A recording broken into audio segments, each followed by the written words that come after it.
Hey guys, how's it going? It's Shay and welcome back to Utmost Phonology. Here is the subject for today's video, and it's come quite a long way from a land down under, if you know what I mean. Basically, this is a 1970s or 60s, might be wrong on that, but please do correct me, Warner Drayton Airflow fan. And these were made in Australia, which is quite a long way away from here. And I found this on eBay for around £25 or something like that. And I ordered it while I was on holiday, actually, from a fellow fan collector who I've mentioned on this channel before. Bought one of his fans, and he goes by the name of Lucas A. He's got a good channel, and I do recommend that you go check it out. It's got some really nice fans on it, as well as lifts if you're into that sort of thing. I used to be into that. There are some really cool lifts, but I digress. But anyways, I saw this on eBay and I was looking for it for quite a while. I used to be a YouTuber in Australia, and I used to watch his videos as a little kid. And he had two of these. One of them was a blue and cream version of this, like blue blades and cream base, just like cream in the same color as this basically, but he had one of those, and he had one that was white blades and a kind of turquoise or teal color for the base and motor housing, which was quite unique actually. I've seen videos of both of them online. In fact, my fellow fan collector in New Zealand, Fans and Fixers, I think that's Fans and Fixers, something like that, yeah. Again, another channel worth checking out. He's got a couple of these, and yeah, really nice little fans. I'm glad I have it finally, and better than spending a whole lot of money to get it shipped over. But anyways, why don't we have a look around this little thing, and I'll show you why I like it so much, and we'll give it a run and try to get some numbers off it, and we'll end the video. Alrighty mates, okay, sorry. Having a closer look at this little thing, it's got a pretty unique blade set, and it's like just a blade set that's used on these fans. I've never seen it used on anything else, for sure. And it's got very good pitch to it, good surface area as well, so it makes quite a lot of air at pretty low RPM, which is excellent, really. Makes for a pretty silent and all around all around good performer. Sorry about that. It's got most of these fans have a pretty much the same design, apart from sometimes they have this inner ring missing. I don't know if that's I've seen some of these fans especially without that ring, so I don't know why that was added or why it was removed, but I guess it's an age thing, I guess. But yeah, they all have this little airflow inscription there, which is just really cool. I really love that.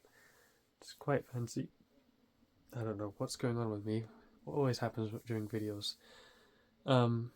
This whole kind of cage thing where the motor is suspended in the cage, we've seen that before on a couple of other fans, but it just looks really good on this one. Let me spin it around on the side. Looking at the side of the fan, we can see the really decent blade pitch on this thing. So you can also see the rear of the blade set has these fins here to help with the cooling, and you'll also notice that the shaft on this thing is pretty much hidden. You can't see it at all, and I'm hoping there's no rust underneath it, so that could be why it extends so far into that neck area. Pretty good design. This blade set is not a friction. It's not held in by friction, but it's got a little set screw which can be accessed at the bottom of this neck here. There's a little crack under there, which I'll try and put some glue on. Nothing too much to worry about. And the motor housing is splitting at the top here, so I guess just the screws needs tightening or something. There's also a bit of yellowing, but it's nothing too crazy, so that's alright.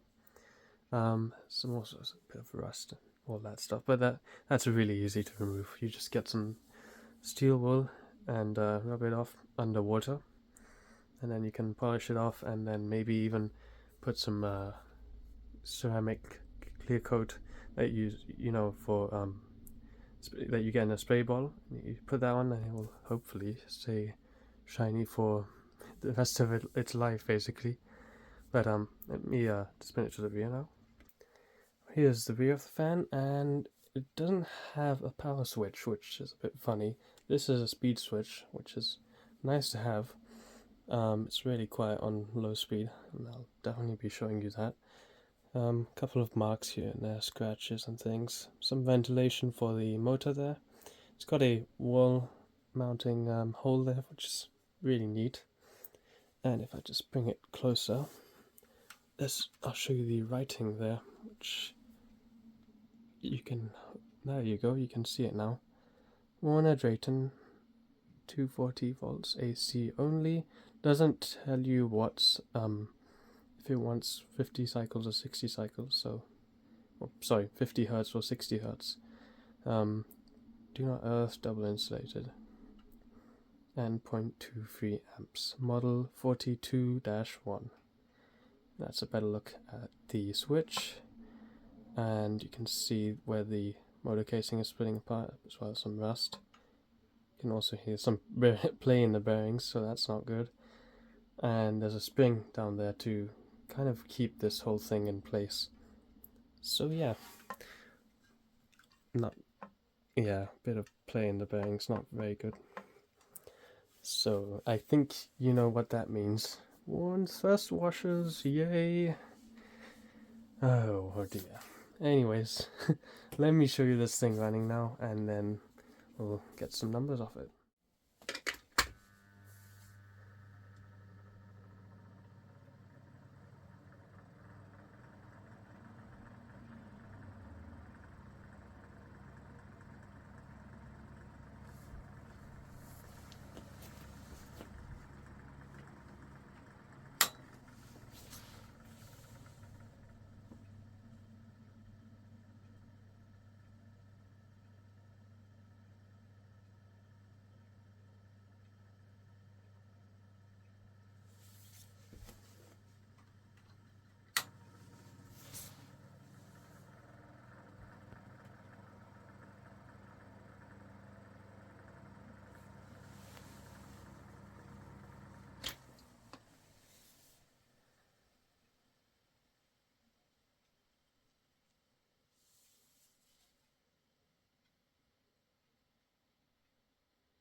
Alright, so now you've heard it running.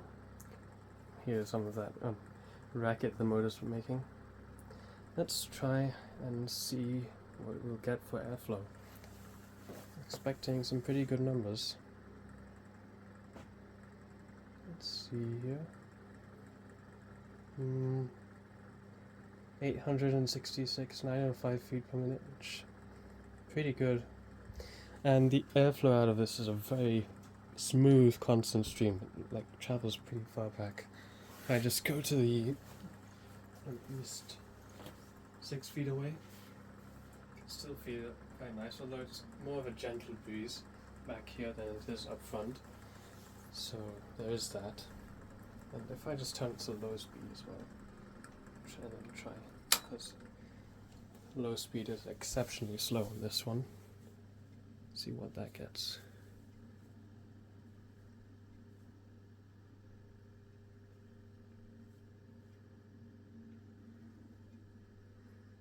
Hmm, 610 feet per minute I just saw there.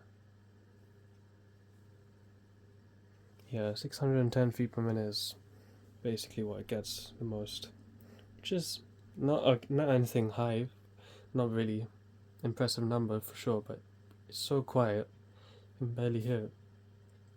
Of course there is a bit of bearing noise, but I'm sure once the bearings have been oiled and everything, hopefully it'll be quieter. really nice and quiet. It would make for a very good bedroom fan for those who don't like having too much noise around. I prefer a bit more noise than this, but in a workplace or something, it's perfect. And the beauty about it is it doesn't need too much power. So let me show you that next, and then we'll end the video. Alright, here's the wattage on the Warner Drayton, and it's getting around 24 watts, which I believe is what it's rated for, which is fine. Most of my little fans like this with shade pole motors and stuff, they will get roughly around 24, under 30 watts of power, which is good. Anyways, let me change it to low. On low, we're getting only 13 watts of usage, which is literally nothing. Might even be the lowest wattage I've gotten out of a pure AC fan. I won't count that little Wuzu type thing, I forget what that thing was called, but that little fan I got from AliExpress a few videos ago. That thing got really low numbers, but yeah, it's pretty decent. I mean, that is surprising. Anyways, let's end the video. So there we have it, guys. Hope you enjoyed looking at this fan with me. It's really neat. As I said, I just really like how well it fits into its era. I can just picture it in my head, sitting on a desk in the 70s, running quietly in the background. But it's just a really handy little thing, and I'm pretty sure it's one of my better fans of this size, especially in terms of performance and noise, like a noise to performance ratio. It's definitely one of the best ones. I'm just happy to have it, really happy. Feel free to let me know what you guys think of this thing, and as usual, I'll just say the regular old thing. Nobody's here to force you to like, subscribe, whatever. We don't do that on this channel, but if you like this video, you know exactly what to do. And hopefully I'll see you in the next one. So, bye for now.